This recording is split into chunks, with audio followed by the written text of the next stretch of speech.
এক বুজুর্গ বলছিল এক যুবককে, যুবক অহংকার করো কেন? যুবক বলছে, আমারে চেনেন আপনি? বলছে, হ্যাঁ চিনি। আউয়ালুকা নুতফাতুন কাদিরা, তুমি হইলা প্রথম ছিলা নাপাক দুর্গন্ধ, একবারে দুর্গন্ধময় একটা বীর্যের ফোঁটা। এত দুর্গন্ধ, যেই দুর্গন্ধের কারণে তোমার মা বাপ দুইজনকে গোসল করতে হয়েছে। 2 নাম্বার, তোমার শেষ পরিণতি কবরে, লাশ যেটা অল্প কয়েকদিনে পচে গলে দুর্গন্ধ হয়ে যায়। 3 নাম্বার, তুমি যে এখন হাঁটাচলা করতেছ, তোমার পেটে যদি ছিদ্র করে, ফুঁক পারে, ছিদ্র করে, বের হবে দুর্গন্ধময় কতগুলো পায়খানা। তাহলে যার শুরু দুর্গন্ধ, যার শেষ লাশের পচা দুর্গন্ধ, যার পেটে বহন করছো দুর্গন্ধময় পায়খানা, তুমি মাতবরি করো কেমন? কেমন জিন্দিগি ভাই, কেমন জীবন এটা? ঘন্টার পর ঘন্টা, 3 ঘন্টা মোবাইল টিপে কেমনে একজন মানুষ? 5 ঘন্টা মোবাইল টিপে কেমনে রে ভাই? তুমি মানুষ না প্লাস্টিক? হায় হায়, সারা রাত উলঙ্গ ছবি কেমনে দেখে রে দোস্ত? মুসলমান এমন হয় কেন? আমাদের আল্লাহ আছে, আমাদের আখিরাত আছে। মৌলানা মুফতি দ্বীন মোহাম্মদ সাহেব, আমি শুনতেছিলাম একটা আয়াত পড়ছে, ইয়া আইয়ুহাল ইনসানু মা গাররাকা বিরাব্বিকাল কারীম। রব্বুল আলামিন বলেন, আল্লাহ তাআলা ডাক দিয়ে বলেন, হে মানুষ, আমার মতো দয়ালু মুনিব, আমার মতো মেহেরবান মাওলা, আসমান জমিন আর গোটা কায়নাত দিয়ে 24 ঘন্টা যে মুনিব, আমি আল্লাহ তোদেরকে লালন পালন করছি। একবার চাঁদ উঠাই, আবার চাঁদ ডুবাই, আবার সূর্য আনি, সূর্য ডুবাই, একবার রাত বানাই, একবার দিন বানাই, একবার আলো দেই, আবার অন্ধকার দেই, একবার রোদ দেই, আবার বৃষ্টি দেই, একবার আলো দেই, আবার বাতাস দেই। আল্লাহ বলেন, এতটা যত্ন করে লালন করছি যেই মনিব, আমার মতো দয়ালু মাওলা, আমার মতো দয়ালু আল্লাহ থেকে তুই বান্দাকে, তুই মানুষকে কে রে ভুলায়া দিল? আমাকে বাদ দিয়ে যার কাছে গেলি বান্দা, বল না বান্দা, আমার চাইতে বেশি কি পেলি তার কাছে? সে তোকে কি দিল? বলো, তোমার সমবয়সী বন্ধু তোমারে কি দিল? উলঙ্গ কতগুলো ছবির দৃশ্য দেখানো ছাড়া, মদের আড্ডা, জুয়ার আড্ডা, নারীর আড্ডা, জিনা ব্যভিচারের আড্ডা ছাড়া তোমার বন্ধু নামের ওই শয়তানে তোমার আর কি দিছে? তুমি বলো, বলো।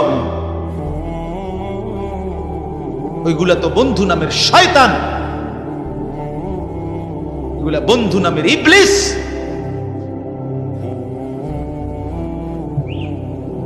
আল্লাহ আমাদেরকে বুঝ দান। এজন্য বাপ, আমি কোরআনুল কারীমের একটা ছোট্ট আয়াত তেলাওয়াত করেছি, আর অল্প একটু সময়, আমার মূল কথা বলা হয়ে গেছে। আমি পবিত্র সন্তান, পবিত্র মুসলমান, পবিত্র যুবক দেখতে চাই তুমি সুন্দরভাবে সাজো। তোমার আমি বলি নাই জামা সিরা, প্যান্ট সিরা, তোমারে আমি বলি নাই তোমার নাকে ময়লা, চোখে ময়লা, দাঁত মাজো না, এরকম হতে আমরা বলছি কোনোদিন? ইসলাম মানে কি এই কথা? না, সবচেয়ে সুন্দর যেটা, সেটার নাম ইসলাম। সবচেয়ে পবিত্র, সবচেয়ে পবিত্র, সেরা সুন্দর ইসলাম। রাসূলুল্লাহ সাল্লাল্লাহু আলাইহি ওয়াসাল্লামকে আল্লাহ বলছে, লাআলা খুলুকিন আযীম। আপনার চলাফেরা, কথাবার্তা, আপনার আচরণ, উচ্চারণ, সবকিছু সর্বশ্রেষ্ঠ, সর্বশ্রেষ্ঠ। সাহাবী বলতেন, হায়, হযরত কাব ইবনে মালিকের হাদিস আমরা পড়ছি, উনি বলেন, নবীজি সাল্লাল্লাহু আলাইহি ওয়াসাল্লাম যখন হাসতেন, আমাদের মনে হইতো পুরা চাঁদ যেন হাসি দিয়ে উঠছে। ইদা সুররা ইস্তানারা ওয়াজহুহু কাআন্নাহু কিতআতুম মিনাল কামার। সাহাবী বলেন, যেন ওই মুখ, ওই চেহারা, সেটা যেন চেহারা না, সেটা যেন চাঁদের একটা টুকরা। এরকম সুন্দর ছিল। সুবহানাল্লাহ, সুবহানাল্লাহ। তাহলে সেই সৌন্দর্যময় চেহারা তো নিশ্চয়ই দাড়িওয়ালাই ছিল, ঠিক না? কথা কয় না? নবী সাল্লাল্লাহু আলাইহি সাল্লামের সেই পবিত্র সুন্দর চেহারা, সেটা দাড়িওয়ালা ছিল না? তো দাড়িবিহীন চেহারা সুন্দর হয় কেমনে তাই বলেন? কোনোভাবেই পৃথিবীর কোন সেলুনে শেভ কইরা আপনি দাড়িওয়ালা চেহারার সাথে সৌন্দর্যের টক্করে, সৌন্দর্যের পাল্লা দিয়া আপনি নিজেকে উপরে উঠাইতে পারতেন। দাড়িওয়ালা সুন্দর। পৃথিবীর ইতিহাসে একমাত্র ঘটনা যে দাড়িওয়ালা যুবককে দেখে 40 জন সুন্দরী নারী, বংশীয়া নারী, রাজ পরিবারের নারী নিজেদের হাতের আঙ্গুল কাটে ফেলছে। যেই যুবককে দেখে আঙ্গুল কাটছে ওই যুবক দাড়িওয়ালা ছিল। আর এর বিপরীতে এই শেভ করুন না, দাড়ি কাটা, এরকম কোন পুরুষকে দেখে এরকম ঘটনা ঘটছে পৃথিবীতে এমন ইতিহাস রূপকথার মধ্যেও নাই। আরে মানে বানাইন না কিচ্ছার মধ্যে এই কথা, বুঝেন না আপনার কথা? এটা তো কোরআনে আছে, আর ওইটা কিসের মধ্যে নাই? না না, রাক্ষসের গল্পের মধ্যে এই কথা না, ডালিম কুমারের মধ্যে এই কথা নাই, রাজকুমারের গল্পের মধ্যে এগুলো নাই। ছোটবেলায় আমরা গল্প পড়ছি না, ডালিম কুমারের গল্প আমি পড়ছি স্কুলের বই, কোন ক্লাসে জানি পড়ছি। এই ছোটবেলায় আমরা গল্প শুনতাম, এই একরকম গল্প সব দিক। রাজা ছিল, রাজার ফুতা ছিল, যাইতে যাইতে যাইতে যাইতে জঙ্গলে গেছে, জঙ্গলে গিয়া দেখছে বিল্ডিং, বিল্ডিং এর ভিতরে দেখছে রাজকুমারী ঘুম যায়, রাজকুমারীরে উড়াইয়া কইছে আমি তোমার বিয়া করবো। তখন আবার এদুর বালা ছিল তো বিয়ে করবো, আগের কিচ্ছার মধ্যে বিয়ে করতো, হেদুরে নাই, আর আরো আগায় গেছে।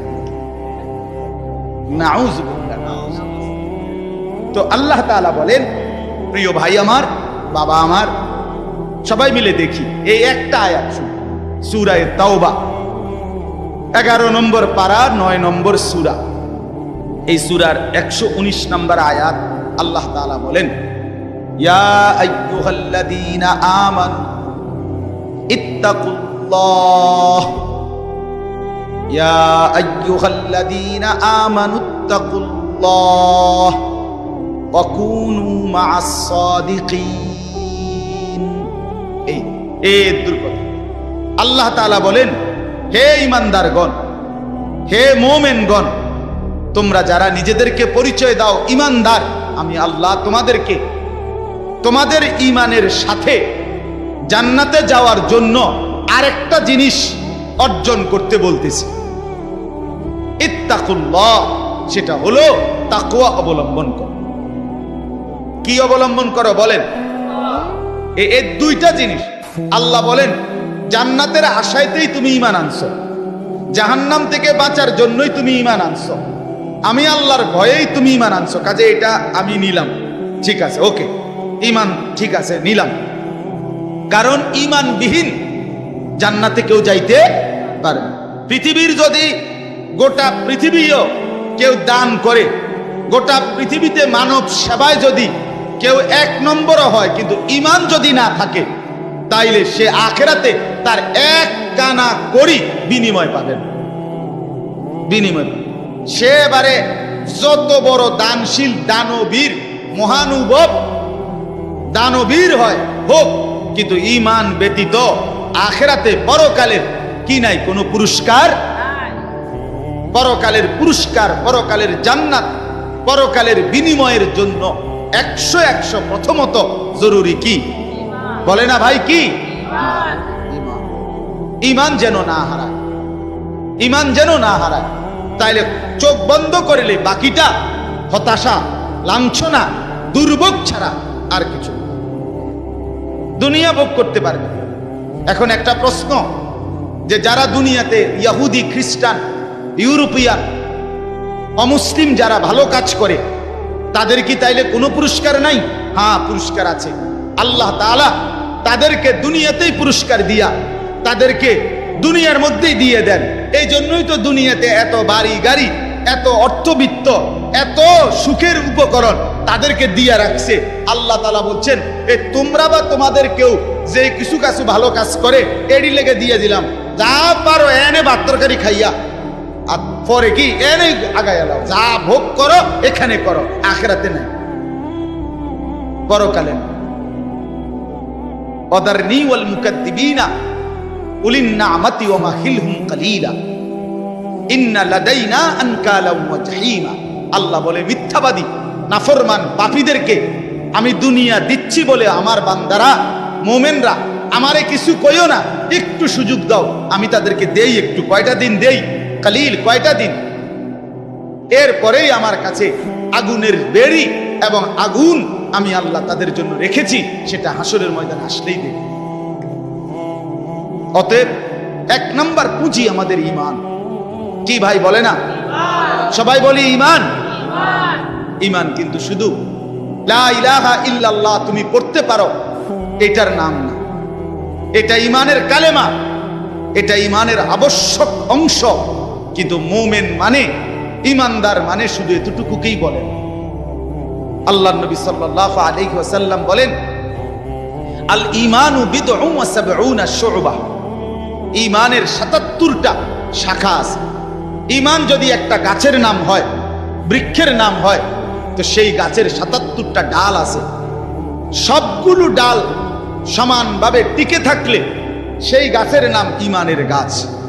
অতএব যার জীবনে এই ৭৭টা শাখা পূর্ণ আছে তাকেই বলে মুমিন, তাকেই বলে ঈমানদার, তার গন্তব্যই জান্নাত। এখন যদি বলি এতটি কি আমরা পারমু? অবশ্যই পারবেন না। কেন? আপনি পারবেন বলেই তো আপনাকে মানুষ বানাইছে। যদি পারতেন না তো আপনারে আল্লাহ গরু, ছাগল, কুকুর, বিড়াল বানাইতেন। যারে আল্লাহ মানুষ বানাইছে এটাই প্রমাণ করে তাকে আল্লাহ ইসলাম মানার, দ্বীন মানার, কোরআন মানার, রাসূলের সুন্নাত মানার পূর্ণ যোগ্যতা দিয়েই বানাইছে। আজ আমরা গাফলত করে করে শেষ করে দিলাম। আর কি, মা বাপও বুঝলো না, সন্তানও বুঝলো না, ছেলেরা তোমরাও বুঝলা না। ওই মোবাইলওয়ালা, ওটা নামাও, হেলান ছেড়ে দাও, হেলান ছেড়ে দাও, ছাড়ো, হেলান ছাড়ো।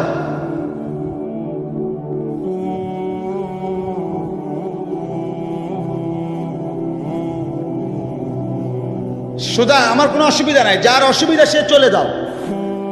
একজন হলে একজনকে বললো আমার কোনো আপত্তি নেই, কিন্তু গাফেল না হয় ভাইয়া। দিল না খুললে, মনের মধ্যে যদি সামান্য অনুভূতি না থাকে, জীবনও পরিবর্তন হবে না রে ভাই। দেখতে দেখতে জীবন শেষ হয়ে যাবে। দেখতে দেখতে প্রতিদিন বাংলাদেশের একেবারে জরিপ এটা, বাংলাদেশে প্রতিদিন মৃত্যুবরণকারীদের সংখ্যার মধ্যে যুবকের সংখ্যা বেশি। প্রতিদিন আমি নিজে পত্রিকায় পড়ছি, প্রতিদিন বাংলাদেশে গড়ে 5 থেকে 6 জন মোটরসাইকেল অ্যাক্সিডেন্টে যুবক মারা যায় কিংবা প্রচন্ড আহত। কারণ বর্তমানের যুবকরা আপনার পাগলের মতো, মাতালের মতো, পাগলা কুকুরের মতো মোটরসাইকেল চালায়, লং ড্রাইভ করে। এটা খেয়াল করে, এটা একটা নিকৃষ্ট বদভ্যাস। কেন? এটা আত্মহত্যার পূর্ব প্রস্তুতি, অর্থাৎ নিজের হাতে নিজেকে ধ্বংস করে দাও।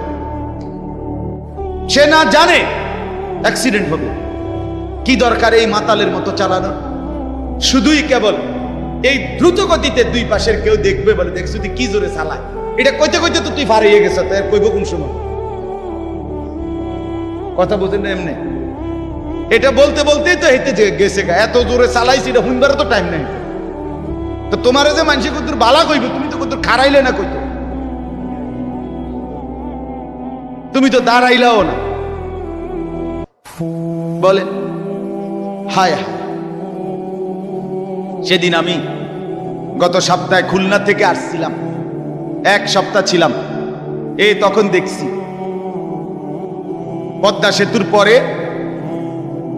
শত শত ছেলে, শত শত, রাত 2টা বাজে তখন শুক্রবার, কয়েকশো ছেলেরে দেখছি সবগুলো মোটরসাইকেল চালাইতে আছে জোরে জোরে, এবং প্রায় অধিকাংশ গুলোর পিছনে একটা একটা যুবতী মেয়ে আছে। রাতের 2টা বাজে।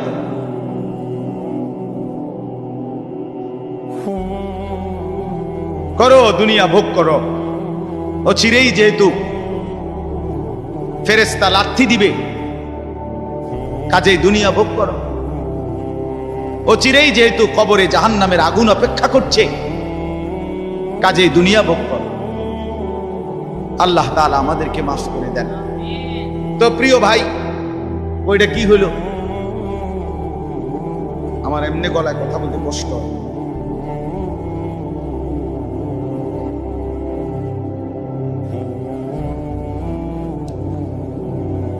দিছে বলতেছিলাম আমরা 3টা কথা বলবো আর কি এখানে।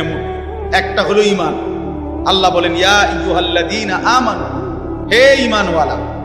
তাহলে আল্লাহর পছন্দের ঈমানওয়ালারা, মুমিনকে আল্লাহ ডাক দিছে ডাইরেক্ট, ঈমানওয়ালাকে ডাক দিয়েছেন আল্লাহ তাআলা।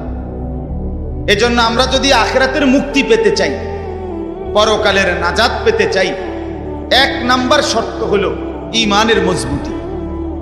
আর এই ক্ষেত্রে কোরআনুল কারীমে আল্লাহ তাআলা একটা মজার ঘটনা শোনো। কোরআনুল কারীমের মধ্যে আল্লাহ তাআলা 7 জন যুবকের ঘটনা বলছে, যাদের ঈমান এতটাই মজবুত ছিল যে আল্লাহ তাআলা তাদের ঈমানের মজবুতির কারণে গোটা পৃথিবীর জন্য তাদের উপমা আল্লাহ তাআলা কোরআনের সূরা নাজিল করে শোনাইছে। মক্কার কাফেররা নবীজির কাছে শুনতে চাইছিল, মুহাম্মদ, পূর্ব জামানায় তোমার জন্মের আগে এক দেশে কয়েকজন যুবক তাদের একটা আশ্চর্য ঘটনা ঘটছিল, সেই ঘটনাটা কি তুমি কইতে পারবেন? আল্লাহ তাআলা কোরআন নাজিল করে আল্লাহ বললেন, বন্ধু, ঘটনাটা যুবকদের আমি আপনারে শুনাইতেছি। নাহনু নাকুসু আলাইকা নাবাআহুম বিল হক ইন্নাহুম ফিতয়াতুন আমানু বিরাব্বিহিম। আল্লাহ বলেন, যে ঘটনাটা শুনতে চাইছে এটা হলো ওই যুবকদের ঘটনা, যেই যুবকরা আমার উপরে ঈমান এনেছিল, আমি তাদের ঈমান হেদায়েত আমি নিজ হাতে বাড়ায় দিয়েছি। আল্লাহ বলেন, আমার পছন্দ হয়েছিল।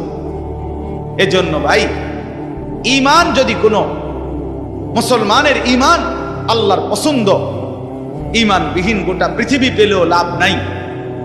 ঈমান পেয়ে সব হারাইলেও লস নাই, আল্লাহকে পেয়ে সব হারালেও লস নাই, আল্লাহকে না পেয়ে গোটা পৃথিবী 10 বার পেলেও কোনো লাভ নাই। কারণ পৃথিবীকে তুমি যতই আঁকড়াইয়া ধরো, পৃথিবী তোমারে থাকতে দিবে না, লাথি দিয়া কবরে ফেলে দিবে। দুনিয়া ধোকা, দুনিয়া ধোকা, দুনিয়া তামাশা, দুনিয়া খেলাধুলা। এই হাসে তো এই কাঁদে, এই ফুর্তি তো এই আবার হসপিটাল, এই আনন্দ এই বেদনা, এই রোদ এই বৃষ্টি, এই আলো এই অন্ধকার। দুনিয়া এমন, মুহূর্তে মুহূর্তে দুনিয়ার অবস্থা বদলে যায়, মানুষের অবস্থা বদলে যায়। এই জাগরা জোয়ান, কয়েক বছরের ব্যবধানে উনি আবার বৃদ্ধ। এই শক্ত সামর্থ্য যুবক, 1-2টা রোগ ধরছে, এবার একদম কঙ্কাল। এর নাম দুনিয়া বন্ধু। দুনিয়া এক অবস্থার উপরে থাকতে দেয় না। দুনিয়া বহু বাদশাকে ছোট বানায় ফেলছে, দুনিয়া বহু ফকিরকে বাদশা বানায় ফেলছে, দুনিয়া বহু সুন্দরীকে কবরে লাথি দিয়ে ফেলায় ফেলছে। যা, এজন্য বাপ, ঈমান সবচেয়ে বড় সম্পদ। আমরা আলহামদুলিল্লাহ আল্লাহর দয়ায় আল্লাহ তাআলা আমাদেরকে মুসলমানের ঘরে জন্ম দিয়েছে। আহা, কত বড় সৌভাগ্য! কল্পনা করো না ভাই, এই পৃথিবীতে এই মুহূর্তে 800 কোটি মানুষ, সেখান থেকে মাত্র 200 কোটির কাছাকাছি, 250 কোটি মুসলমান। আমারে আল্লাহ দয়া করে তোমারে আমারে সেই অংশের মধ্যে আল্লাহ তাআলা আমাদেরকে জন্ম দিয়েছে। যদি আমি সেই 600 কোটির মধ্যে যাইতাম, আমি কিভাবে ফিরাইতাম? আমার কি যোগ্যতা? মুফতি দ্বীন মোহাম্মদ সাহেব বলছে, শুনছিলেন? লাম ইয়াকুন শাইআম মাযকুরা। তুমি মানুষ কিসের বড়াই করছো? কেন অহংকার করছো? তুমি তো উল্লেখ করার মতো বস্তুও ছিল না। যেই ফোঁটা দিয়ে তুমি হইছো, এই ফোঁটার নামও তো মানুষে নেয় না, এই ফোঁটার নামও তো নেয় না। লজ্জা করে, শরম পায়। তুমি সেখান থেকে হইছো, মাতবুরি করো, অহংকার করো। এক বুজুর্গ বলছিল এক যুবককে, যুবক অহংকার করো কেন? যুবক বলছে, আমারে চেনেন আপনি? বলছে, হ্যাঁ চিনি।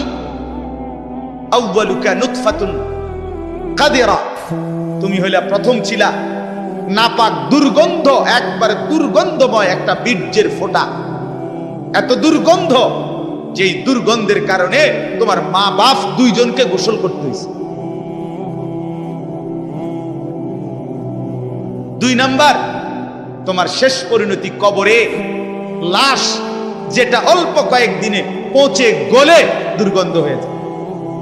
3 নাম্বার, তুমি যে এখন হাঁটাচলা করতেছ, তোমার পেট যদি ছিদ্র করে, ফুঁক পারে, ছিদ্র করে, বের হবে দুর্গন্ধময় কতগুলো পায়খানা। তাহলে যার শুরু দুর্গন্ধ, যার শেষ লাশের পচা দুর্গন্ধ, যার পেটে বহন করছো দুর্গন্ধময় পায়খানা, তুমি মাতবরি করো কেমন? তুমি বড়াই করো কেমন? আল্লাহ তাআলা যদি 1 সেকেন্ডে তোমার পেটের দুর্গন্ধ প্রকাশ করে দেয়, তোমারে তো মানুষে ঘাড় ধাক্কা দিয়ে মানুষের পরিবেশ থেকে বের করে দিবে। ঠিক কিনা বলেন নাকি? যে তোর গায়ে পায়খানার গন্ধ, বেটা যা।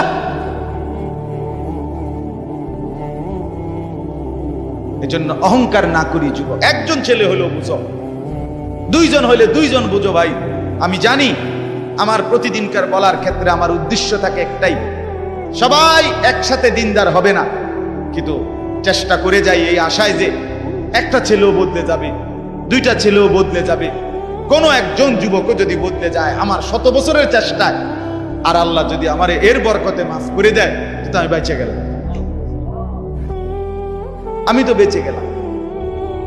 তো আল্লাহ তাআলা আমাদেরকে বলছেন, বান্দা ইয়া আইয়ুহাল্লাযীনা আমানু, হে ঈমানওয়ালা, মানে ঈমান তোমার পছন্দের বস্তু যেন হয়, ঈমান ঠিক থাকে। 2 নাম্বার, ইত্তাকুল্লাহ, আল্লাহকে ভয় করো, তাকওয়া অবলম্বন করো, তাকওয়া অবলম্বন করো। মুমিনের জীবনের, আমাদের জীবনের মূল পুঁজি আল্লাহর ভয়, মূল সম্পদ। এটা হারাইয়া বাকি সব অর্জন করে লাভ নেই। এটা থাকলে বাকি কিছু পেলে বা না পেলে কোনো অসুবিধা নেই। তাহলে 2 নাম্বার নিয়ামত কি? আল্লাহর ভয়। বলেন না কি? বলেন বলেন কি? 1 নাম্বার কি? ঈমান। 2 নাম্বার কি? তাকওয়া। বলেন আরবি শব্দটাই বলেন, বলেন 1 নাম্বার কি? ঈমান। 2 নাম্বার কি? তাকওয়া। তাকওয়া, তাকওয়া, তাকওয়া। আল্লাহওয়ালা বুজুর্গরা বলছেন, যে তাকওয়া অর্জন করতে চায় তাকে কিছু জিনিস খেয়াল করতে হয়। 1 নাম্বার, কয়েকটা জিনিস। মুত্তাকি হইতে হইলে সূরা মুমতাহিনার মধ্যে 6টা গুণ আছে, এটা বিষয় আছে, এগুলো ছাড়তে হয়।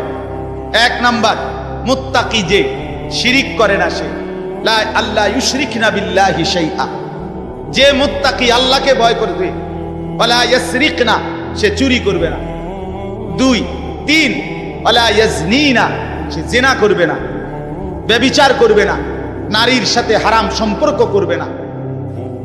4 নাম্বার, ওয়ালা ইয়াকতুলনা আওলাদাহুন্না, সে সন্তান নষ্ট করবে না, সন্তান হত্যা করবে না, অনর্থক বিনা কারণে সন্তান না নেওয়া, নিজে আপনার বিভিন্ন রকমের পদ্ধতিতে সন্তানকে পৃথিবীতে আসতে না দেওয়া, আল্লাহ তাআলা বলেন এটা মুত্তাকি করতে পারবে না। 5 নাম্বার, ওয়ালা ইয়াতিনা বিবুহতানিন ইফতারিনাহু বাইনা আইদিহিন্না ওয়া আরজুলিহিন্না, কাউকে মিথ্যা অপবাদ দিবে না। 6 নাম্বার, ওয়ালা ইয়াসিনাকা ফি মারুফিন, আল্লাহর কোন বিধান, রাসূলের কোন সুন্নাতের খেলাফ করবে না। কয়টা হলো? 6টা। মুত্তাকি যে হবে 6টা গুণ তার মধ্যে থাকবে, এগুলো থাকবে না। আর 6টা থাকবে। 1, কুমিল লাইলা ইল্লা কালিলা, সে রাত্রি জেগে তাহাজ্জুদ নামাজ পড়বে। 2, ওয়ারাত্তিলিল কুরআনা তারতিলা, সে বিশুদ্ধ কোরআনুল কারীমের তেলাওয়াত নিয়মিত করবে। 3 ওয়াযকুরিসমা রাব্বিকা, বেশি বেশি সর্বদা আল্লাহ তাআলার জিকির করবে। 4 ওয়াতাবাত্তাল ইলাইহি তাবতিলা, সারা পৃথিবী থেকে সম্পর্ক ছিন্ন করে আল্লাহর সাথে সম্পর্ক বজায় রাখবে। 5 ফাত্তাখিযহু ওয়াকিলা, আল্লাহর উপরে তাওয়াক্কুল করবে। 6 ওয়াসবির আলা মা ইয়াকুলুন, সর্বাবস্থায় যে যাই বলুক নিজে সবর করবে, ধৈর্য ধারণ করবে। এ কয়টা হইল? 6টা। আগে কয়টা? 12টা। কয়টা হইল? 12টা। আসেন, এরপরে মুত্তাকি যে হবে তার মধ্যে 5টা মহব্বত গভীরভাবে থাকতে হবে। ইশক, 5টা ভালোবাসা গভীরভাবে থাকতে হবে। 1 নাম্বার ইশকে ইলাহি, আল্লাহ তাআলার প্রতি গভীর ভালোবাসা থাকতে হবে। 2 ইশকে তাওহীদ, আল্লাহই একমাত্র করেনেওয়ালা সব, এই তাওহীদ, অন্য কারো কাছে কিছু নাই, অন্য কেউ কিছু করতে পারে না। আল্লাহর একত্ববাদের উপরে গভীর ভালোবাসা থাকতে হবে। যা চাইবো আল্লাহর কাছে, যা বলবো আল্লাহর কাছে, যা নেব আল্লাহর কাছে, যা শোনাবো আল্লাহর কাছে, সুখে দুঃখে সব বলবো কার কাছে? এই আল্লাহর একত্ববাদের প্রতি ভালোবাসা। 3 নাম্বার ইশকে রসুল, রসুলের প্রতি ভালোবাসা। 4 নাম্বার ইশকে সুন্নাত, নবীর সমস্ত সুন্নতের প্রতি ভালোবাসা। 5 নাম্বার ইশকে ইলমে দ্বীন, কোরআন সুন্নাহর জ্ঞানের প্রতি ভালোবাসা। কয়টা হলো? আমি সংক্ষেপে কই দিছি, আরেক সময় ব্যাখ্যা হবে ইনশাআল্লাহ। কয়টা হলো? আর হিসাব কও। 12 আর 5 কয়টা হলো? 17। মুত্তাকি যে বড় হইছিনি, এটার লক্ষণ 5টা, আরো 5টা। মুত্তাকির লক্ষণ আরো 5টা। 1 আল্লাযীনা ইউমিনুনা বিল গায়ব, গায়েবের, কবর, হাসর, মিজান, ফুলসিরাত, আখিরাত, জান্নাত, জাহান্নামের সবগুলোকে পূর্ণ বিশ্বাস রাখে, তারে বলে মুত্তাকি। এই 1। 2 নাম্বার ওয়ায়ুকিমুনাস সালাতা, 5 ওয়াক্ত নামাজ ঠিক ঠিক করে যে আদায় করে সে মুত্তাকি। 3 ওয়ামিম্মা রাযাকনাহুম ইউনফিকুন, যথা সময়ে আল্লাহর রাস্তায় যাকাত দেয়, দান করে, সাদাকা করে, মাল খরচ করে, তাকে বলে কি? মুত্তাকি। 4 নাম্বার ওয়াল্লাযীনা ইউমিনুনা বিমা উনজিলা ইলাইকা ওয়া মা উনজিলা মিন ক্বাবলিক, আল্লাহর কোরআন সহ সমস্ত আসমানি কিতাবের উপরে যে মজবুত বিশ্বাস রাখে তাকে বলে মুত্তাকি। 5 নাম্বার ওয়াবিল আখিরাতি হুম ইউকিনুন, আখিরাতের উপরে যে দৃঢ় বিশ্বাস রাখে তাকে বলে মুত্তাকি। কয়টা হইল? 12, 12 আর 5 17, 17 আর 5 কয়টা? 22, 22টা হইল। আচ্ছা, আরো 4টা আছে, আরো 4টা। এলো গোল্ডেন এ প্লাস মুত্তাকি। ওয়ায়াত্তাকিহি ফাউলাইকা হুমুল ফাইজুন, এলো গোল্ডেন এ প্লাস। যে আল্লাহর আনুগত্য করবে, রসুলের আনুগত্য করবে, আল্লাহকেই ভয় করবে, আল্লাহকেই ভয় করবে, আল্লাহর ভয়ে গুনাহ ছেড়ে দিবে। 1 আল্লাহর আনুগত্য, 2 রসুলের আনুগত্য, 3 আল্লাহর ভয়, 4 গুনাহ বর্জন। কথা বুঝেন নাই? এই 4টা যার মধ্যে থাকবে সে সর্বশ্রেষ্ঠ দরজার মুত্তাকি। কয়টা হইল? 26টা। এটা দরকারি বিষয় আছে কথাটা, ওই শেষের কথাটা বোঝনের লাগে এটা লাগবে, এই জন্য 26টা কইছি। এটা হলো খানকাটা। গত 1 সপ্তাহ যে খানকায় ছিলাম খুলনায়, বসে তো জানো না কিটছি, তবে সিরাজা পাইছি মনে করছো। 1 সপ্তাহ তো আমি ওয়াজ করি নাই, শুনছি, আল্লাহওয়ালার সোহবতে থাকছি 24 ঘন্টা আলহামদুলিল্লাহ, এক হক্কানি বুজুর্গের কাছে খুলনায়। 1 সপ্তাহ টানা, একের ডায়েরি ডুইরি বন্ধ করে, বা গাড়িও নিছি না, বাসে করে গেছি খুলনায়, নাইট কোর্সে। বলছি দুনিয়ার থেকে আলাদা হয়ে গেলাম। হ্যাঁ হ্যাঁ, আমারে এক লোক, হ্যাঁ হুজুরও ছিল 2 দিন, এক লোক পরিচিত মানুষ খুলনা আইসা কইছে, হুজুর আমনে শুধু কদ্দুর আমার বাড়িটার মধ্যে ফাঁড়া দিয়ে 2টা মিনিট। আমি বললাম আমনে আমার কান্দের 2টা ফাঁড়া দেন। আলহামদুলিল্লাহ। হ্যাঁ হ্যাঁ, আহলুল্লাহর সুহবত ছাড়া জিন্দেগিতে রং ধরে না, জীবনে রং ধরে না। তো ভাইয়া শোনো, তো ইত্তাকুল্লাহ, আল্লাহর ভয়, তাকওয়া। এই তাকওয়া এর 26টা কথা বলা হলো। 1 নাম্বার সূরা মুমতাহিনার 6টা, 2 নাম্বার সূরা মুজাম্মিলের 6টা, এই হলো 12টা। তারপরে 3 নাম্বার 5টা ইশক, 5টা গভীর মহব্বত, এই হলো কয়টা? 17টা। এরপরে হলো সূরা বাকারার কয়টা? 5টা, 17 আর 5-এ 22টা। এরপর এটা কোন সূরা? ওমান ইউতিল্লাহা ওয়া রাসূলাহু ওয়া ইয়াখশাল্লাহা ওয়া ইয়াত্তাকিহি ফাউলাইকা, সূরা নিসা। হ্যাঁ, সূরা নিসার 5 পারার 8 পৃষ্ঠায় এই সূরার মধ্যে এই আয়াতে 4টা। কয়টা হলো? এই 26টা যদি অর্জন করতে হয় নিজেকে, এই কথা শেষ। কিন্তু সবাই সজাগ হয়েছেন নি? আবার সজাগ হয়েছেন কিনা বলেন? এই কথা শেষ কথা হইল যে কেউ যদি ঈমান ঠিক রাখতে চায়, তাকওয়া অর্জন করতে চায়, তাইলে এই 26টা গুণ একত্রে নিজের মধ্যে যদি আনতে চায়, ঈমান যদি মজবুত রাখতে চায়, আর মনে রাখতে হবে ফাঁকি দিয়া ঈমান এবং তাকওয়া হবে, এরপরে ব্যক্তি যেখানে যাবে এটার নামে জান্নাত। ঈমান আর তাকওয়া নিয়া হাঁটতে শুরু করবেন, যাইতে যাইতে যাইতে একটা দরজা পাবেন, দরজাটার মধ্যে একটা টোকা দিবেন, একজন ফেরেশতা এটা খুলবে, জিজ্ঞাসা করবেন ভাই এটা কি রুম? বলে এটার নামে জান্নাত। এখন এই 26টা গুণ অর্জন করা মুত্তাকির এবং ঈমান অর্জন করার জন্য একটা জিনিস লাগবে, যেটা সবগুলোকে আপনার মধ্যে নিয়ে আসবে, সেটাই হলো ওয়াকুনু মা'আস সাদিকিন। একজন আল্লাহওয়ালা, একজন মুত্তাকি, একজন হক্কানি শায়েখ, একজন হক্কানি বুজুর্গ, একজন আল্লাহর প্রিয় বান্দার সান্নিধ্য, সোহবত, সাহচর্য, তার পিছনে অবলম্বন, তার হাতে বায়াত, তার কাছে নিজেকে সঁপে দেওয়া, উনি আপনাকে টেনে 26 গুণে গুণান্বিত করে আল্লাহ পর্যন্ত পৌঁছাবে, জান্নাত পর্যন্ত পৌঁছাবে। ওয়াকুনু মা'আস সাদিকিন। এজন্য রব্বুল আলামিন বলেন ইয়া আইয়ুহাল্লাযীনা আমানুত্তাকুল্লাহা ওয়াকুনু মা'আস সাদিকিন। আল্লাহ বলে বান্দা যদি জান্নাতি হতে চাও, যদি জাহান্নাম থেকে বাঁচতে চাও, 2টা জিনিস লাগবেই বান্দা। একটা হলো ঈমান, বলেন ঈমান, আরেকটা হলো তাকওয়া, বলেন তাকওয়া। যদি জান্নাতি হতে চাও লাগবে কয়টা? কি কি? ঈমান। কি কি? ঈমান এবং তাকওয়া। বলেন কি কি? ঈমান। যদি জাহান্নাম থেকে বাঁচতে চাও লাগবে কয়টা? কি কি? ঈমান। কি কি? আবার বলেন ঈমান, আবার বলেন ঈমান, আবার বলেন। এবার আল্লাহ বলেন এই 2টা তোমার লাগবেই, কারণ জান্নাতি তুমি হতে চাও, জাহান্নাম থেকে তুমি বাঁচতে চাও। এই 2টা যদি তোমার মধ্যে আনতে চাও, ওয়াকুনু মা'আস সাদিকিন, আমার কোন প্রিয় বান্দার সঙ্গী হও, সাহচর্য অবলম্বন করো, তার সোহবত সান্নিধ্যে যাও, ভালো মানুষের কাছে যাও, নেক বান্দার কাছে যাও, হক্কানি আল্লাহর ওলির কাছে যাও।